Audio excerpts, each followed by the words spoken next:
오늘 말씀으로 들어가겠습니다. 나는 하나님의 장자이다. 이런 주제를 가지고 말씀을 함께 나누려고 합니다. 먼저 우리가 지난주 말씀을 보면 하나님께서 이 미디안이라는 광야에서 많은 양을 치는 목자로서 모세가 있었는데 그 모세에게 하나님이 그 불꽃 떨기나무에 불이 붙었는데 이 나무가 불은 붙었는데 나무가 사라지지 않는 그런 희한한 광경을 통해서 모세를 만나게 하나님께서 찾아오시는 겁니다. 그리고 모세에게 어떤 사명을 줬느냐면 저 애국으로 돌아가서 고통당하는 너희 동족 이스라엘 민족들을 애국 왕에게 말을 해서 그들을 애국에서 탈출시켜라, 구원시켜라, 이런 사명을 주셨어요. 그 사명을 받은 모세가 뭐라고 얘기를 하냐면 예, 하나님 가겠습니다. 이렇게 처음부터 긍정적으로 대답한 게 아니라 처음에 뭐라고 하냐면 하나님, 제가 누구이기에 애굽으로 가고 제가 누구이기에 우리 동족들에게 하나님의 말씀을 전할 수 있겠습니까? 저는 아무런 준비가 되지 않았습니다. 그리고 그런 능력도 없습니다. 이렇게 말을 할 때 하나님께서 모세에게 뭐라고 말씀하십니까? 야, 너 걱정하지 마. 내가 누구야? 전지전능한 너의 하나님이잖아. 내가 너와 함께 할 테니까 걱정하지 말고 애굽으로 내려가라고 말했어요. 그런데도 모세는요, 그 받은 사명이 너무나 크고 또 그 사명 앞에서 두려움이 생겨서 하나님, 내가 도대체 하나님이 함께 하신다고 하지만 나는 아무런 자격도 없고 권세도 없고 능력도 없습니다. 저는 못합니다. 그랬을 때 하나님께서는 자신의 이름을 밝히면서 너에게 있는 모든 권세와 능력을 너한테 줄 테니까 너 두려워하지 말고 무서워하지 말고 머뭇거리지 말고 애굽으로 내려가라는 겁니다. 그럼에도 불구하고 또 모세는 머뭇거리는 거예요. 하나님, 내가 가서 애굽에 내려가서 얘기를 하는데 내 동족들이 너는 누구이며 또 네가 하나님을 만났고 하나님께 이 사명을 들었다고 하는데 우리는 듣지 못하겠다, 믿지 못하겠다, 그렇게 말하면 어떻게 하겠습니까? 그랬을 때 하나님께서는 세 가지 표적을 보여주잖아요. 그죠?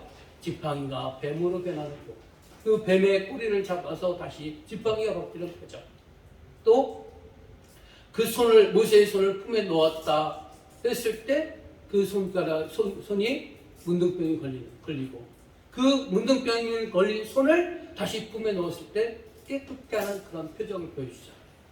또 한 가지 표적은 뭡니까? 나일강의 물을 떠다 부으니 그 물이 피로 변하는 표적.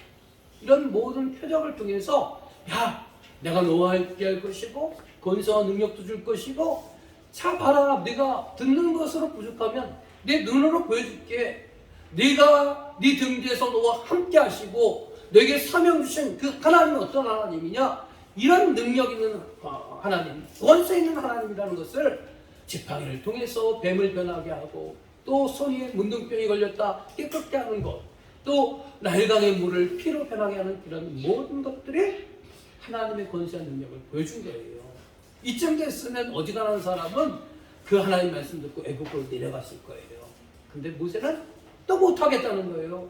하나님, 가장 중요한 건 제가 말을 잘 못합니다. 무슨 말을 할까요? 그랬을 때 하나님 뭐라고 해요? 걱정하지 마라.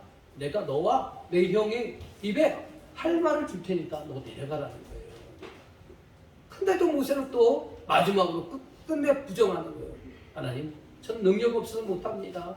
저는 자격이 안 됩니다. 보낼 만한 자를 보내셔서 그렇게 말하니까 하나님께 어떻게 합니까? 아론을 붙여줄 뿐만 아니라 아론이 너의 대행자가 될 테니까 너 걱정하지 말고 가라. 이 하나님의 끊임없는 설득을 통해서 모세는 드디어 그 하나님께 받은 사명을 가지고 바로 이제 애굽으로 내려갈 준비를 하는 거예요. 그래서 이제 애굽으로 내려가기 위해서 어떻게 합니까? 그 장인 어른한테 인사를 드려야 되잖아요. 장인 어른, 내가 일을 하다가 하나님을 만났고 또 하나님께 받은 사명이 애굽에서 고통당하는 우리의 민족을 구원하는 사명이 있습니다. 그리고 지금 이 40년 동안 내가 애굽에 있는 우리 친지들, 부모님들 다 떠나서 여기 왔는데 친지들도 친척들도 식구들도 또 궁금하고 우리 동족들의 그 받은 사명을 감당해야 되니까 떠나겠습니다 라고 말씀드리니까 이 모세의 장인이 오케이 사인이 났어요. 그리고 나서 모세는 짐을 꾸리고 자기 아내와 아들들을 데리고 또 그 밖에 여러 가지 필요한 것, 짐과 사람들과 함께 애굽으로 데려가는 거였습니다. 자, 질문입니다. 질문, 주보를 보세요. 하나님께서 이스라엘은 누구의 장자라고 했습니까? 그 애굽으로 내려가는 모세에게 하나님이 나타나셔서 모세에게 하는 말이 있었어요. 자, 봅시다. 질문이 뭐냐면 이스라엘은 누구의 장자라고 말합니다. 자, 출애굽기 4장 22절, 23절 읽어보겠습니다. 자, 시작. 이 말씀 한 가지 내려주시면 다 기록되어 있습니다. 예. 자, 시작. 너는 바로에게 이르기를 여호와의 말씀에 이스라엘은 내 아들 내 장자라. 내가 내게 이르기를 내 아들을 보내주고 나를 섬기게 하라 하여도 내가 보내주기를 거절하니 내가 내 아들 내 장자를 죽이리라 하셨다 하라 하시니라. 자, 이 하나님께서 모세에게 알려줬을 때 이스라엘은 누구라고 표현하고 있어요? 이스라엘은 내 장자. 누구의 아들? 하나님의 아들. 자, 이스라엘 백성에 대한 소유권이 누구에 있는지 한번 보세요. 하나님 왜 이 얘기를 하느냐. 현재적으로 보면 지금 애굽에 있는 이스라엘 백성들은 어찌 보면 애굽의 왕, 즉 바로의 소유고 바로의 백성인 것입니다. 왜냐하면 그들이 애굽 땅에 머물러 있고요. 그 땅에서 농사지면서 모든 소득을 그들이 얻어서 생활하고 있고요. 또 일정 부분 애굽 왕에게 세금을 내고 있기 때문에 어찌 보면 현재적으로 보면 이스라엘 백성들도요 다 애굽의 왕의 소유라고 볼 수가 있는 겁니다. 그러나 실제적으로 영적으로 보면은 이스라엘 민족들은 누구냐? 그들의 소유권은 어디에 있느냐? 그들의 소유권은 하나님께 있다는 것입니다. 왜냐하면 그들의 조상인 아브라함과 하나님은 언약을 맺었고 그 후손들을 장대하게 번성할 것이라고 약속하셨고 그 후손들이 애굽에 내려가서 큰 자손의 번성이 있을 것이라고 약속을 하셨고 그들의 조상 아브라함에게 이미 언약 관계를 맺었기 때문에 실질적으로 또 영적으로 신앙적으로는 이들이 이스라엘 민족, 애굽에 있는 이스라엘 민족은 하나님의 소유고 하나님의 백성이고 하나님의 아들이고 하나님의 장자라고 말하고 있는 것입니다. 그래서 하나님께서는 모세에게 애굽에 있는 이스라엘 민족을 내 아들, 내 장자라 이렇게 표현하고 있는 것입니다. 그렇다면 여러분 이 말씀을 오늘날 우리에게 여러분 각자 개인에게 한번 적용을 해보시길 바랍니다. 오늘날 여러분은 어떤 사람들입니까? 여러분들은 예수 그리스도를 믿으신 분들이죠. 아멘이십니까? 여러분 요한복음 1장 12절 제가 자주 인용하는 말씀인데요. 여러분 기억나십니까? 영접하는 자 곧 그 이름을 믿는 자들에게는 하나님의 자녀가 되는 권세를 주셨느니라. 누구를 영접하느냐? 하나님의 아들 예수 그리스도를 영접한 사람들이에요. 여러분들은 예수 그리스도가 나를 위해서 십자가에 죽으셨고 나의 죄를 사하기 위해서 십자가에 죽으셨고 3일 만에 부활하심으로 죄와 죽음과 사망의 권세로부터 해방되고 승리했다는 것을 여러분 믿는 사람들이 여러분들이에요. 그렇죠? 그런 예수 그리스도를 믿는 여러분들에게 하나님은 하나님의 자녀가 되는 권세를 주셨대요. 아멘이십니까? 그러니까 여러분들도 오늘날 여러분들도 바로 하나님의 아들, 하나님의 딸이요. 또 여기에 표현에 의하면 하나님의 장자라고 여러분 그렇게 표현될 수 있고 또 그렇게 말할 수 있는 것입니다. 여러분 이 사실을 여러분 믿으셔야 되는 거예요. 아멘. 여러분이 누구라고요? 하나님의 자녀. 하나님이 또 이 표현을요 믿지 않는 사람들과 여러분을 비교했을 때 여러분은요 하나님의 장자가 되는 거예요. 하나님께서는 먼저 여러분들에게 복음을 누군가의 손을 통해서 복음을 전해 듣게 하고 누군가의 손에 이끌려 교회 나오게 하고 또 그 교회 생활하면서 이런 말씀을 통해서 은혜를 받고 깨달음을 얻고 예수 그리스도를 진심으로 인격적으로 영접했고 하나님의 자녀된 사람들이잖아요. 이런 여러분들이 이제 세상에 하나님을 모르고 예수 그리스도를 모르는 많은 사람들에게 하나님을 대신해서 하나님을 알려주고 예수 그리스도를 믿게 할 그런 사명이 있다는 거예요. 그래서 여러분들이 하나님의 장자라는 거예요. 자, 좀 더 이 장자 역할을 한번 봅시다. 장자 역할은 무엇입니까? 한국과 이스라엘의 공통적인 장자의 특징이 있습니다. 공통되는 거. 그것은 뭐냐면 유산 상속할 때요. 장자들에게 다른 자녀들보다 2배의 재산을 나누는 거예요. 요즘은 그렇지 않지만 요즘은 모든 자녀들이 공평하게 n분의 1에서 재산 상속하지만 우리 과거 전통은 어땠냐면 장남들에게 한 몫 더 줬다는 거예요. 그 이유가 뭡니까? 그 이유가 뭐냐면 만약에 아버지가 돌아가셨거나 부모님이 안 계실 때 장남이 어떻게 하는 거예요? 네가 동생들보다 재산 2배 챙기고 네가 좀 잘 정착해서 네가 아버지 역할하고 네가 엄마 역할을 하라는 거예요. 네? 그런 책임이 장자에게 주어집니다.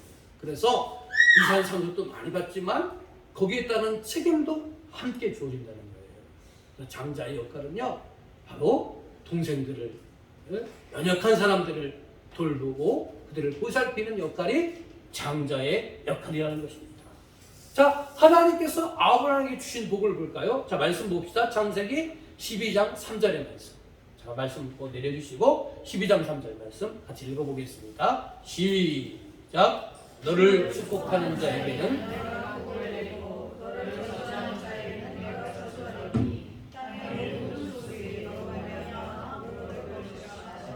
예, 하나님께서 아브라함을 택하고요, 아브라함에 축복을 준대요. 그리고 축복을 주고 맨 밑줄 친 걸 보세요. 아브라함 축복받은 아브라함에게 있어 어떻게 되냐? 땅의 모든 족속이 누구로 말미암아? 너 여기서 너가 누구예요? 아브라함이잖아. 아브라함이 하나님이 택감 받았고요, 하나님께서 아브라함 축복 주신대요. 그러면 그 받은 아브라함의 입장에서 하나님께 택감 받았고 하나님의 축복을 받았어요.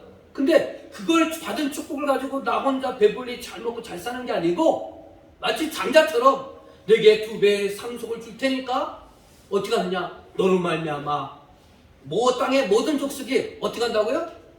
복을 얻는다는 거예요. 이 말 다른 말로 얘기를 하면 아까 상속 얘기를 했지만 너의 장자로서 모든 축복을 너한테 조금 더 많이 물어줄 테니까 너 그 복 받고 너만 잘 살고 호리호식하지 말고 너보다 못한 사람들을 돌보고 보살피라는 거예요.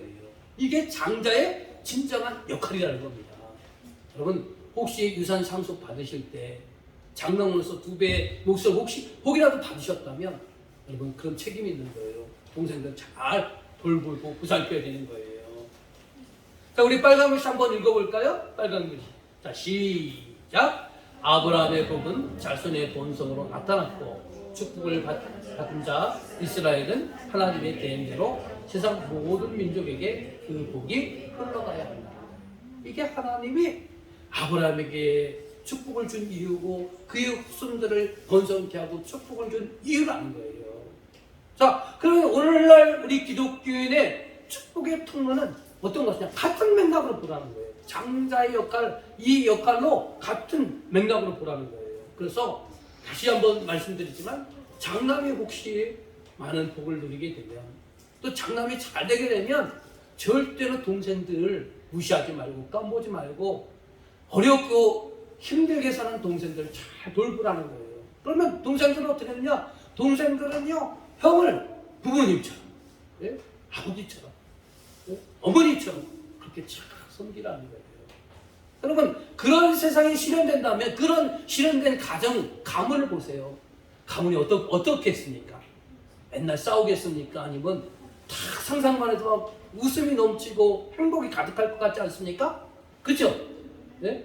이런 거예요. 이런 거. 우리 신앙은 바로 그런 거예요. 우리 기독교인이요 복을 잘 받아야 되겠습니까? 못 받아야 되겠습니까? 받아야 돼요. 그리고 하나님이 아브라함처럼 오늘 예수 그리스도를 믿고 신실하게 그 말씀에 순종하고 따르는 사람들에게 반드시 축복을 주심을 여러분 믿으시길 바랍니다. 당연히 주시는 거예요. 축복의 원리예요. 그러면 여러분 더 많은 복을 누릴 수 있는 비결은 뭐냐? 받은 바 내 축복을 가지고 움켜쥐지 마시고 나눠주라는 거예요. 장자의 역할을 하라는 거예요. 예? 그래서 여러분 그런 걸 가지고 세상 사람들에게 나눠줘서 여러분들이 진정한 하나님을 대신하는 사람. 장자의 역할이 뭐라고 했어요? 부모가 돌아가시면 부모의 역할을 하는 거죠.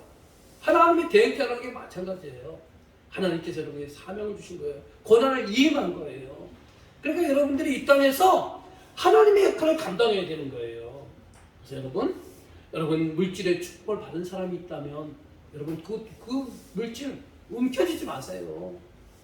그런데 대부분 사람들이 돈에 욕심이 생기면 참 움켜쥐고 돈을 안 써요. 아까도 이렇게 차량 운영회에서 우리 이마자 성진님하고 얘기를 했지만 부자가 더 돈을 안 쓰는 사람 많다고 그랬잖아요. 그렇죠? 그렇게 말씀하셨잖아요. 잘 쓰는 사람도 있지만 안 쓰는 사람도 더 많아요. 더 큰 것 전략하는 사람이 많아요. 아주 못됐다고 표현할 수는 없어요. 그 정신이 그를 그 위치까지 가게 한 거예요.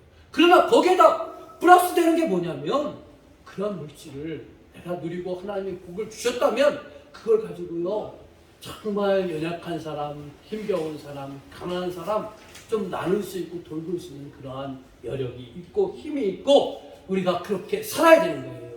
왜? 우리는 이 땅에 하나님의 장자이기 때문에 그런 거예요.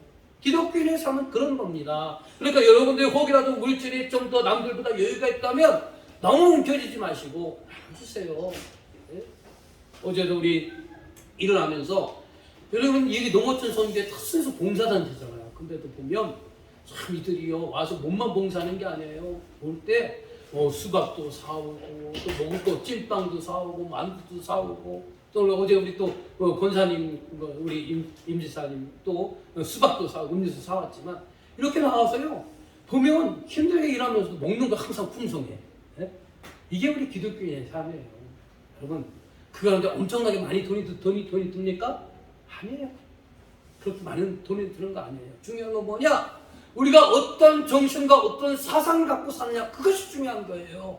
여러분 왜 말씀을 듣습니까? 하나님의 말씀의 뜻을 이해하려고 듣고 있고 그 말씀을 이해하고 들었다면 내가 실천하기 위해서 우리가 하나님의 말씀 듣는 거예요. 그렇죠? 그러니까 우리가 이런 삶을 살아야 되는 겁니다. 예? 재능 여러분이 갖고 있는 재능, 탤런트 그걸 여러분 부자 되고 여러분 정말 여러분만 여유롭게 하기 위해서 재능 탤런트 움켜쥐지 마세요. 재능 탤런트 여러분 필요한 사람에게 그 재능과 탤런트를 나눠주십시오. 예? 어제 5,000원 만에 우리 다이 청년이 시간이 돼가지고 와가지고 저쪽 나 이제 앞으로 저쪽 가에 있는 화장실이 남자 화장실이 될 건데요. 남자 화장실 바닥 그 타일을 깔았습니다. 이 다이시 타일 기술자잖아요. 마침 딱 시간이 된다고 해서 야 여기 와서 좀 해줘라. 그래서 타일 깔았고요. 또 우리 농어촌 선교회 회장님 또 친구분이요. 그 안산에 사시는데 안산에서요 왔어요. 와가지고 사택도 타일 화장실 타일 깔고 그래서 그 진척이 일이 많이 됐어요. 사실 이 우리 교회가 지금 새로 짓는 게 아니고 보수하는 거기 때문에 짓는 것보다 시간이 더 많이 걸려요. 이 건물이 보면 반듯한 것 같지만 실질적으로 측량을 하면 삐뚤어지고 또 어느 때는 굴렁 나왔고 그래가지고 이걸 일일이 다 맞춰가면서 하니까요 공사가 더딘 거예요. 힘든 거예요. 그런데 그렇게 힘든 과정이 있는데 그 두 분들이 재능 기부를 하셔가지고 탤런트 기부를 하셔가지고 그래서 어제는요 예상보다 좀 일을 더 많이 한 거예요. 또 기쁜 교회 또 선교회 단체 와서 이 외벽 그분들이 해주시고 이렇게 여러분 이 일이 다른 사람만 하는 일이 아니고 하나님께서 여러분에게 하라는 일이에요. 여러분이 갖고 있는 재능, 탤런트 혼자만 누리시지 마시고 혼자만 내가 정말로 재능 가지고 문화를 누리고 그걸 위해서 여유자작 그렇게 사는 것이 아니고 함께 나눌 수 있는 조화 여러분이 되시길 바랍니다. 그게 뭐라고요? 그게 기독교인의 삶이에요. 하나님의 말씀을 듣고 하나님의 자녀된 우리들의 삶의 모습이라는 것을 여러분 믿으시길 바랍니다. 네? 일단 여러분 성품과 기질도 여러분 함께 나누시길 바랍니다. 대부분 성질이 급한 사람이 있잖아요. 그래가지고 모든 거 참지 못하고 막 자충우돌하고 또 싸우기도 하고 그런 사람 있잖아요. 하나님이 왜 이렇게 성격 급한 사람, 급한 성격을 만드셨을까요? 급한 것이 다 나쁜 것만은 아니에요. 좋은 점도 있어요. 어떤 게 좋은 줄 아세요? 일을 추진할 때. 많은 사람들은요, 소극적이고 계산 있는 사람들은 일이 되고 천이 돼서 일을 못해. 근데 마음 급한 사람, 성격 급한 사람은 일을 잴 거 없어. 무조건 돌진이야. 그죠? 이제 터트리고 보는 거예요. 이럴 때 좋은 게 있어요. 그러니까 여러분 기준들이, 성격들이 다 나쁜 것만 아니에요. 어떤 사람은 온유하고 점잖고, 어떤 사람은 굉장히 급하고, 예? 그런 다양한 성격이 있지만 그걸 여러분 어떻게 사용하느냐가 중요한 거예요. 여러분의 성격을 가지고 그냥 자신만을 위해서 그렇게 안일하게 사용하면 그 성격 별로 하나님의 나라에서 도움이 못 돼요. 그러나 아무리 다른 사람들이 못된 성격이라고 그렇게 말할지언정 그 성격 가지고 하나님의 나라를 위해서 여러분 나누고 함께 좋은 쪽에 쓰여지면 그 나쁘다고 생각되는 성격도요 크게 쓰임받을 수 있다는 거예요. 아멘이십니까? 네. 그런 겁니다. 그래서 우리가 이 땅의 장자로서 살아가는 겁니다.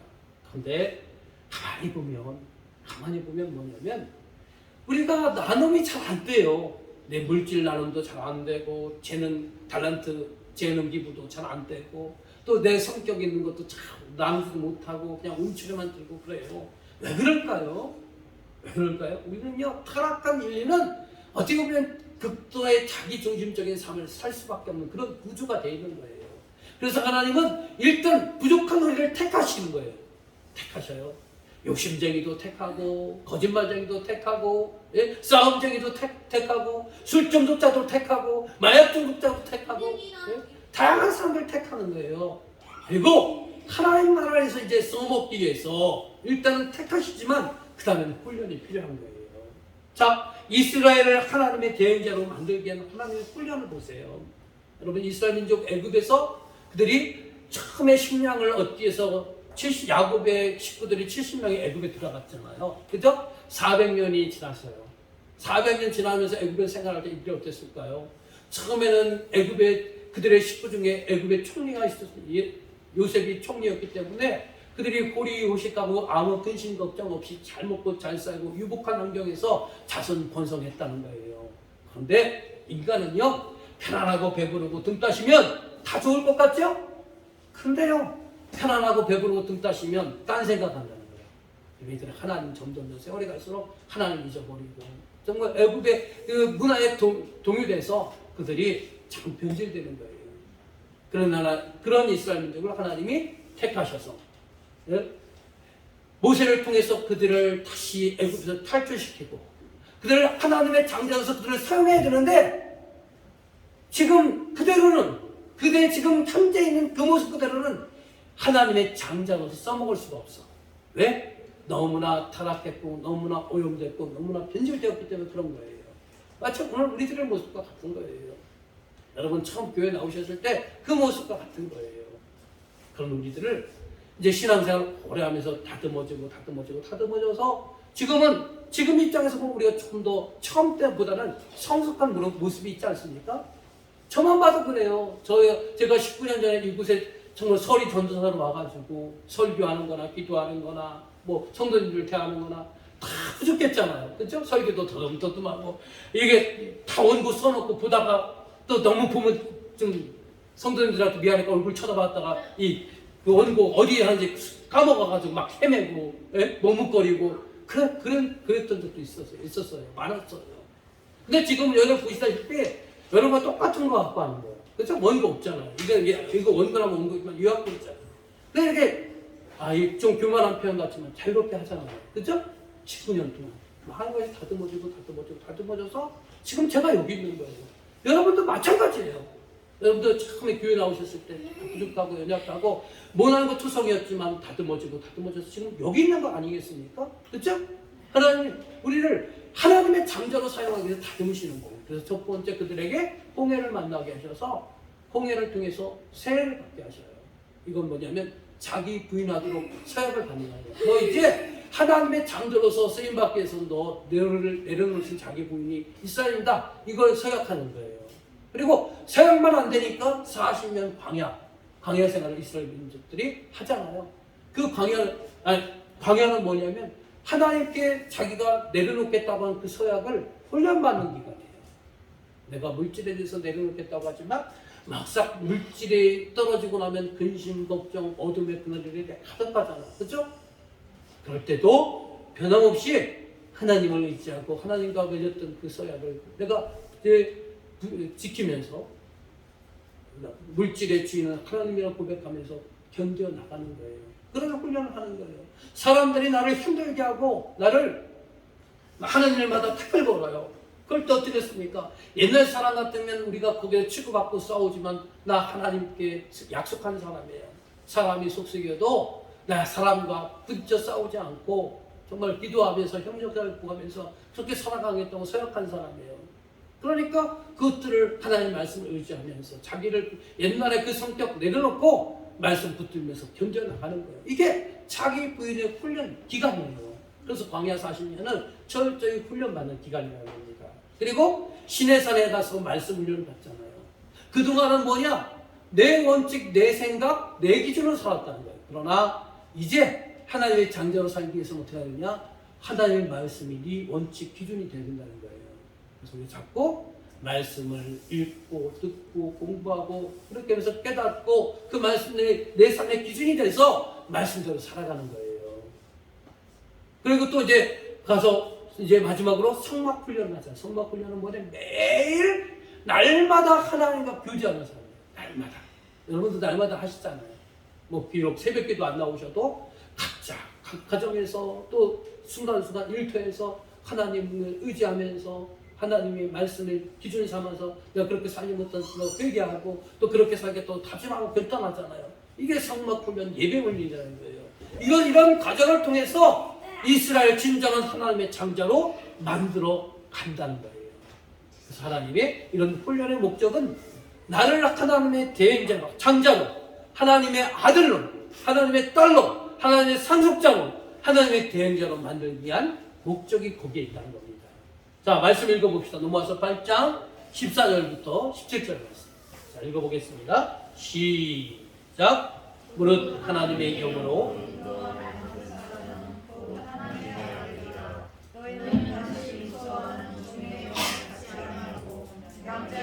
받았으므로 우리가 아빠 아버지라 부르짖느니라. 성령의 신이 우리의 영과 더불어 우리가 하나님의 자녀인 것을 증언하시나니 자녀이면 또한 상속자 곧 하나님의 상속자 그리스도와 함께한 상속자니 우리가 그와 함께 영광을 받기 위하여 고난도 함께 받아야 할 것입니다. 자, 말씀을 보세요.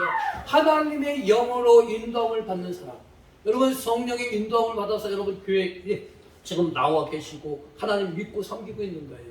여러분 교회 나온 지 얼마 안 되신 분도요, 여러분 그 걸음걸이가 얼마나 귀하고 중요한지 몰라요. 하나님의 여러분은 잘 느끼고 깨닫지 못하지만 성령님의 인도하심이 있었음을 여러분 믿으시길 바랍니다. 성령님의 인도함을 받는 사람은 곧 뭐라고요? 하나님의 아들, 하나님의 자녀라는 거예요. 네? 17절 너희는 다시 무수하는 종의 영, 뭐냐? 사단의 종로로 타는 그런 삶이 아니라는 거예요. 내가 예수 믿기 전에는 다 사단의 종로로 타며 하수있는 그런 삶을 살았지만 그러나 예수 그리스도 영접한 이후에 우리는 뭐냐? 하나님의 양자의 영을 받아서 우리는 하나님의 아들딸이 된 것이고, 그래서 우리는 하나님을 아빠, 아버지라 부른다는 거예요. 그러니까 여러분 누구냐? 하나님의 자녀고 하나님의 상속자고 하나님의 장자임을 여러분 믿으시길 바랍니다. 네? 17절에 자녀이면 또한 상속자 곧 하나님의 상속자요 그리스도와 함께한 상속자니 우리가 그와 함께 영광을 받기 위하여 고난도 함께 받아야 할 것입니다. 여러분이 하나님의 자녀이고 그 자녀이기 때문에 당연히 하나님의 상속자이고 그 다음에 상속자임으로 당연히 하나님의 장자 역할을 감당해야 된다는 거예요. 이런 사람을 온전히 감당할 때 어떻게 되느냐? 바로 하나님의 모든 영광을 누릴 수 있는 특권이 여러분에게 부어지는 거예요. 그리고 그러나 그 영광을 누리기 위해서는 반드시 그 가정을 이루기까지 고난도 동반된다는 사실을 여러분 믿으시길 바랍니다. 그런데 여러분 샤머니즘이나 영뚱한 종교는 뭐냐? 이런 고난의 얘기를 안 하는 거예요. 여러분 복 주실 신께서 여러분 복 주실 것이고 신께서 여러분의 모든 것 잘 될 것이고 그냥 잘 되는 얘기만 하는 거예요. 그러나 우리 기독교는 아니라는 거예요.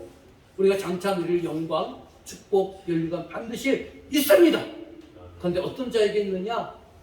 이런 장자의 사명 받고 그 장자의 사명을 온전히 지키기 위해서 고난도 받고 멸시도 받고 천대도 받고 희생도 하고 그런 사람들에게 바로 영광의 면류관, 영광의 축복이 주어진다는 사실을 여러분 믿으시길 바랍니다. 그런 의미에서 우리가 고난도 함께 받는 거예요. 사명 감당하기 위해서 고난도 필요하고 희생도 필요하고 헌신도 필요한 거예요. 자, 그래서 기독교인인 나는 영광도 함께 고난도 함께 받아야 할 그리스도와 함께하는 상속자임을 여러분 믿으시길 바랍니다. 시간이 좀 갔지만 오늘 좀 늦게 시작했기 때문에 많이 제가 설교 많이 한 거 아니죠? 여기 나머지 부분도 좀 합시다. 자, 다음 질문입니다. 하나님께서 모세를 어떻게 하려 했으며 이에 십부라가 한 행동은 무엇입니까? 출애굽기 4장 24절 25절 말씀 읽어봅시다. 시작.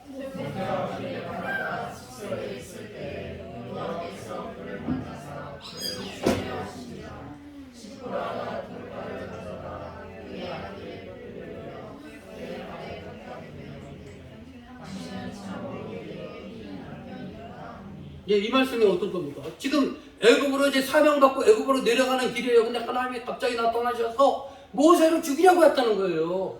그러니까 모세의 아내 십보라가 뭐 어떤 행동을 했어요? 돌칼을 집어들고 그의 아들들의 포피를, 예?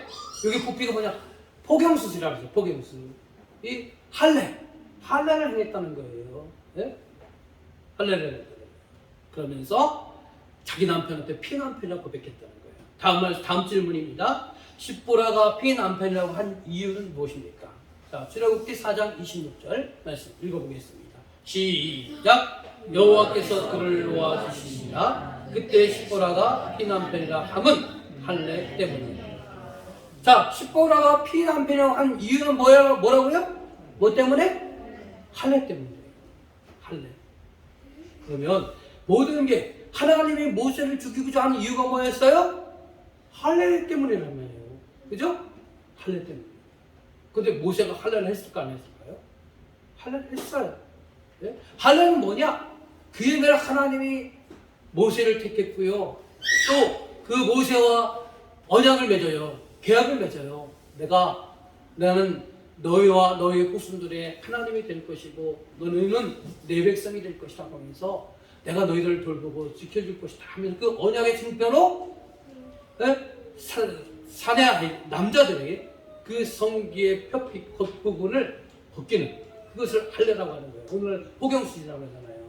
그래서 이스라엘 그 아브라함의 후예들은 이제 사내 아이로 태어나면 8일 만에 이 할례 행위를 행하는 겁니다. 그런데 지금 문제가 뭐냐면 이 할례 때문에 문제가 됐어요. 근데 모세는 할례를 행했어. 그럼 누가 안 했을까요? 남자 중에 아들들이 안 했잖아요. 그렇죠? 여기에 이 부분은 지금 성경에 안 나와 있기 때문에 우리가 지금 상상의 나라를 좀 추론을 피는 거예요. 자, 모세가 미디안 광야에서 생활할 때 누구 집에서 생활했어요? 네? 자기 집이었을까요? 아니면 장인의 집에서? 장인의 집 처가살이를 한마디로 한 거예요. 처가살이를 하면 편하고 좋은 것도 많지만 처가살이 하는 사이는 기가 살까요? 죽을까요? 아무래도 신세를 많이 지고 있고 또 숫자를 봐도 저가집 식구들은 많고 자기는 혼자잖아요. 그러니까 여러모로 기가 죽고 있는 거예요. 근데 모세는 하나님과의 언약한 그 자기 이스라엘 가문 전통의 언약이 있는 거예요. 그 언약은 뭐냐면 아들들이 태어나면 8일 만에 할례를 행해야 되는 거예요. 근데 그 얘기를 자기 아내 십보라한테 했는데 이 기세등등한 십보라가 그것을 달갑게 여기지 않은 거예요. 네? 달갑게 여기지 않았어요. 무슨 할례야. 그 어린아기한테 할례하는 게 맞았고 너무 잔인한 거 아니야? 그 어린아기가 받을 충격을 보통 그거 생각해봤어? 하면서 거절했다는 것이죠. 그래서 하나님과의 언약을 잘 지키지 못하고 있는 상황이 된 거예요. 그리고 이제 모세와 그의 식구들은 하나님의 사명을 이루기 위해서 감당하기 위해서 애굽으로 내려가는 거예요. 근데 하나님이 갑자기 모세를 죽이고자 했다는 거예요. 그때 십보라가 딱 생각난 게 뭐였냐면 모세가 그렇게 믿는 하나님, 자기 남편이 믿는 하나님, 그리고 자기 남편이 주장하는 하나님과 이건 약속이기 때문에 태어난 아들들에서 하나님을 해야 된다는 그것이 번뜩 생각이 난 거예요. 여러분 이런 경우가 있지 않습니까? 여러분 사고가 났어요. 사고가 났을 때 믿지 않는 사람들은 그 사고가 될 수 없어서 났다고 하지만 우리 믿는 사람들은 어떠냐? 그 사고 났을 때 한편으로 이런 생각하잖아요. 내가 뭐 하나님 앞에 뭐 잘못한 일이 있을까? 이런 생각 나지 않습니까 여러분? 그런 생각 나잖아요. 그렇죠? 그런 거예요. 이 십보라가 그때 번쩍 생각난 것이 뭐였느냐? 그 남편이 그렇게 주장했던 하나님과의 언약관계, 그 하늘을 자식들에게 시키지 못했기 때문에 하나님이 그 대신 자기 남편을 데려가려고 하는구나. 번뜩 그 생각이 스쳐가지고요. 돌파를 주기 위해서 자기 자녀들이 뼈피를 베는 할례행을 행했다는 거예요. 그래서 모세가 생명을 얻게 되었다는 것입니다. 여러분 시간이 없으니까 그 설명은 집에 가서 읽어보시고 두 번째 맨 밑에를 보세요. 빨간 것이. 자 읽어보겠습니다. 시작. 십보라는 자신이 무시했던 남편, 자신이 신통하지 않게 생각했던 하나님과의 계획 관계를 모세를 피남편이라 부른다. 이는 피로 산 남편이란 뜻이다. 여러분 신앙의 성숙 과정에 있어서 필수 요소가 있어요. 필수 과정이 있어요. 여러분 신앙생활의 첫 부분에는요, 첫 단추라고 그러죠. 첫 단추는 은혜로 시작한다. 은혜가 뭐냐면 하나님 내게 찾아오셔서 부어주시는 거예요. 여러분 신앙생활 초창기에는요, 하나님께서 막 내가 기도를 해도 즉각 응답해주고, 어느 때는요 기도 안 하고 마음에 생각과 품어도요 하나님께서 해결해 주는 게 있어요. 저는 그거 체험한 사람 있잖아요. 여기 처음에 이 기회 와가지고 겨울에 그 새벽 기도할 때 엄청 추웠어요. 그래가지고 저는 그런 기도를 잘 못해요. 하나님 이거 주세요 저거 주세요 하는 기도를 잘 안 하려고 하는 편인데, 근데 너무 추우니까 기도를 안 했지만 이 교회 저는 여기 앞에 이 교회 실내 그 단열재 되고 리모델링 좀 했으면 좋겠다. 그렇게 마음을 품고 있었는데 그때 다른 교회를 통해서 이 실내 리모델링 한 거 아닙니까? 네? 그러니까 목회 초년생인 그런 저를 불쌍히 여기셔서 지위에 떨고 있는 저희 전도사를 불쌍히 여기셔서 그 마음만 품었더니 하나님께서 다른 교회를 통해 역사하셔서 이런 걸 해주시잖아요. 그래서 내가 네 뒤에 내가 있으니까 너 두려움없이 목회 잘 감당해, 열심히 해, 이렇게 하나님 후원해 주신 거 아니겠습니까? 여러분 마찬가지로 우리 신앙생활 여러분도 마찬가지예요. 초창기에는 기도 응답도 잘 내고 또 모든 성도님들이 자기를 막 높이 받들어주고 말 들어주고 또 다가와서 이야기해주고 온갖 서비스를 베풀어요. 그래서 어느 때는 자기가 정말 높은 위치에 올라가는 것처럼 착각할 때도 있을 정도로 친절과 서비스를 받아요. 그런데 어느 정도 일정한 기간이 지나면 그런 것들이 하나님의 기도 응답도 없는 것 같고, 성도님들도 나를 전에는 정말 친절하게 대하는데 지금은 서먹서먹하게 대하는 것 같고 이렇게 되잖아요. 이럴 때가 있다는 거예요. 그러나 신앙의 첫 단계는 첫 출발은 하나님께서 다양한 방면으로 은혜 주시고 기도 응답도 해주시고 또 형통케도 해주신다는 거예요. 그런데 신앙에 성숙하기 위해서는 그것만 갖고는 안 된다는 거예요. 신앙에 성숙하기 위해서는 언약관계로 발전해야 돼요. 언약관계로. 자녀들도 마찬가지죠. 이 언약관계. 언약은 뭐냐면 자녀들 어렸을 때, 아기 때는 부모님들이 다 해주잖아. 하나부터 다. 10가지. 먹는 것부터 씻기는 거, 이 옷 입히는 거, 재우는 것까지 다 하잖아요. 근데 점점 자녀들이 성장해요. 그죠? 성장하면 전에는 알아서 그냥 용돈을 줘도 이제는 용돈을 주거나 뭘 하든 항상 조건이 달잖아. 조건. 이번에 너 성적 많이 오르면 용돈을 2배로 올려줄게. 조건부를 달잖아요. 너 이 일을 하면은 뭘 해줄게. 조건을 달잖아요. 하여튼 이 조건을 달아서 그 조건을 이행하기 위해서 부모와 자녀 간의 관계가 더 돈독해지는 거예요. 그런데 자녀가 어느 정도 성장했어요. 성숙했는데 자녀와 부모가 약속했어. 너 내가 좀 힘들어서 그러니까 너 좀 무거운 거 좀 여기 있는 무거운 물건을 저쪽 창고에다 옮겨놔. 그런 얘기를 했어요. 그래서 자녀들이 그냥 마지못해 대답을 했어요. 근데 시간이 지났는데 안 옮겼어. 그럼 부모가 어떻습니까? 화가 나잖아요. 짜증 나잖아요.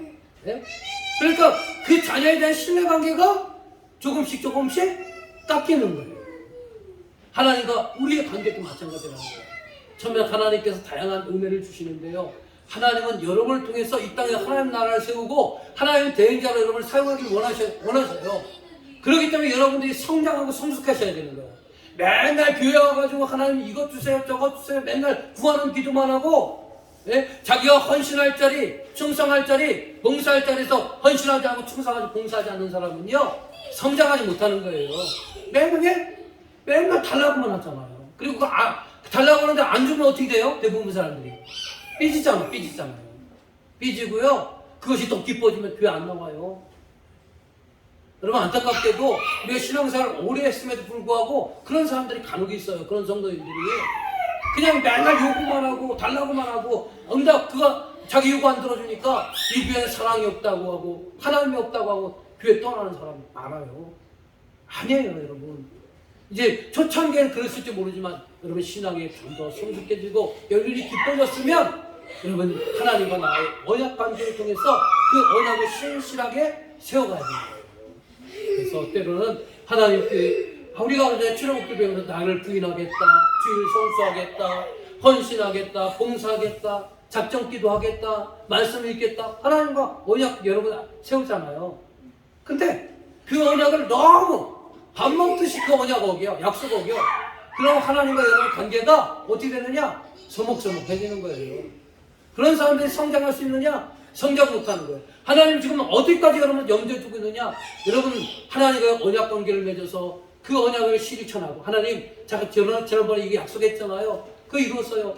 그래 너 착하고 정말 충성된 종이구나. 내가 너를 더 신뢰하니까 내가 맡긴 2달란트보다 너 2달란트 더 줄게. 이게 달란트 법칙이잖아요. 달란트 법칙. 똑같아요. 네? 하나님께 여러분들이 하나님과 맺은 언약을 목숨을 다해서 생명을 다해서 잘 지키면 하나님은요 여러분을 신뢰하게 되고 신뢰하는 여러분들에게 더 많은 일을 맡기는 거예요. 그렇죠? 그래서 진정한 이 땅에 하나님 나라의 대행자의 사명을 감당할 수 있는 거예요.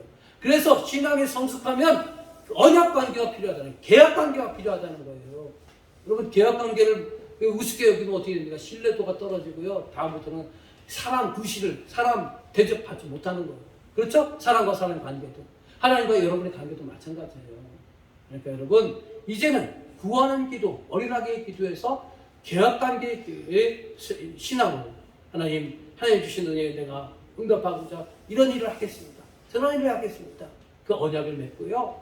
그 언약을 정말 생명을 다해서 지키시는 저와 여러분 되시길 바랍니다. 자, 여기 파란색 글씨 은혜는 무조건적이에요. 자, 거기 읽어봅시다. 시작. 은혜는 무조건적이나 계약은 조건적이다. 지키면 복이 있고 어기면 손해를 봅니다. 똑같은 거예요, 여러분. 언약 잡고 어기고 그러면 신뢰가 깨지고 신뢰가 깨짐으로 인해서 하나님이 여러분 곁을 점점 떠나신다는 거예요. 그러니까 여러분 이 언약 관계 정말로 중요한 겁니다. 자, 다음에 검정색 글씨 읽어보겠습니다. 시작. 계약을 맺는 것은 은혜가 변질되어서가 아니라 우리를 성숙시키기 위한 하나님의 지혜로운 방법이라는 거예요. 하나님 우리를 못 살게 굴기 위해서 괴롭히기 위해서 자꾸 계약 맺고 언약 맺는 거 아니에요. 여러분 이제는 부모님으로부터 받아먹을 그때는 지났다는 거 하나님 보시기에. 그러니까 여러분들이 하나님과의 언약을 통해서 그 언약을 신실하게 지킴으로 여러분 그 방법으로 여러분을 좀 더 한 걸음씩 신앙을 성장시킨다는 거예요. 네? 그렇기 때문에 여러분 이 타이밍에서는 뭘 해야 되냐? 빨간 글씨 읽어봅시다. 빨간 글씨. 이 타이밍에서. 자, 시작. 나의 기호나 문화를 고집하면 언약 관계로 발전할 수 없다. 그럴 때 여기서도 자기 부인이 필요한 거예요. 하나님과 언약 맺었으면 자기 기호, 자기 문화, 자기 생활 이런 거는 내려놓을 수 있어야 되는 거예요. 그래서 우선순위를 두라는 거예요. 하나님의 일에. 근데 우리는 반대잖아요. 자기 할 일 다 하고 자기 여유 누릴 거 다 누리고 자기 문화생활 다 할 거 다 하고 자기 쓸 거 다 쓰고 그다음에 나머지 부분 가지고 뭐 헌금도 하고 헌신도 하고 충성도 하고 봉사도 한다고 그러잖아요. 그래서 이런 사람들한테 뭐 좀 같이 교회 일 좀 하자 그러면 목사님 바빠서 못하고 이 일 해서 못하고 저 일 해서 못하고 참 핑계거리밖에 못해요. 그런 사람들이 신뢰를 할 수 있겠습니까? 그런 사람들이 정말 성장할 수 있겠습니까? 성장 못하는 거예요. 그렇게 하다 보면 언약 관계가 발전할 수 없고요. 신뢰가 깨지게 되고 그럼으로 해서 우리가 하나님의 영광을 누리지 못하는 그런 처지에 놓일 수 있다는 사실을 여러분 기억하시길 바랍니다. 그래서 마지막으로 같이 읽겠습니다. 시작! 강한 감동이 올 때는 성경책에 손을 얹고 작정하라, 선하라, 그리고 신실함으로 지키라. 여러분, 왜 굳이 성경책까지 손을 얹고 서약하고 왜 소원하느냐? 지금 결혼식입니까? 결혼식 할 때 신랑 신부가 성경책 손을 얹고 서약하잖아요. 그죠? 그만큼 하나님의 언약을 중시하기라는 거예요. 그리고 가볍게 여기지 말고 밥 먹듯이 바꾸지 말고 정말 그 서약 지키려고 간절히 마음 먹고 생명을 다해서 지키라는 거예요. 그랬을 때 우리 하나님과 여러분의 신뢰관계가 더 깊어지고요. 그 사명 감당하는 자들에게 더 많은 일을 하나님 맡기시는 거예요. 그래서 우리가 성숙한 우리들이 이 하나님의 생명의 부양자가 되고 하나님의 대행자가 돼서 이 땅에 하나님 나라를 우리가 세워가는 겁니다. 여러분 이런 신앙의 성장 과정을 잘 이해하시고 여러분 전반부에 다뤘던 거 여러분 누구라고요? 하나님의 자녀이고 하나님의 장자라는 거예요. 이 땅에 하나님의 축복받는 사람이 여러분이고 하나님의 유산을 받는 사람이 여러분이고 대신 축복하고 유산 받아서 이 땅을 책임지라는 거예요. 그러기 위해서 내가 어떻게 해야 되느냐? 철저히 언약관계 지키고 자기 부인하고 하나님과 맺은 언약 철저히 지키라는 거예요. 그렇게 안 하니까 어떻게 합니까? 모세를 죽이려고 하잖아요. 자기 모세의 아들들 할례 안 하니까 언약 안 지키니까 그 자녀 아들들의 대표격인 아버지를 죽이려고 하잖아요. 시프라가 뒤늦게 그것을 깨닫고 어떻게 합니까? 잽싸게 그걸 깨닫고 돌이켜서 회개하고 아들들에게 할례를 행하는 거 아니겠습니까? 뭘 의미하는 거냐? 언약이 중요하다는 거예요. 언약이. 네? 여러분 가벼운 입 대지 마시고 하나님과 맺은 언약, 여러분이 하나님과 다짐한 결단, 생명을 다해서 지키시길 바랍니다. 하나님 그걸 원하시는 거예요. 그래서 여러분 더 성장하시고 하나님이 이 땅에 하나님 대행자의 사명, 하나님의 장자의 사명을 감당하시는 저와 여러분이 되시기를 주님의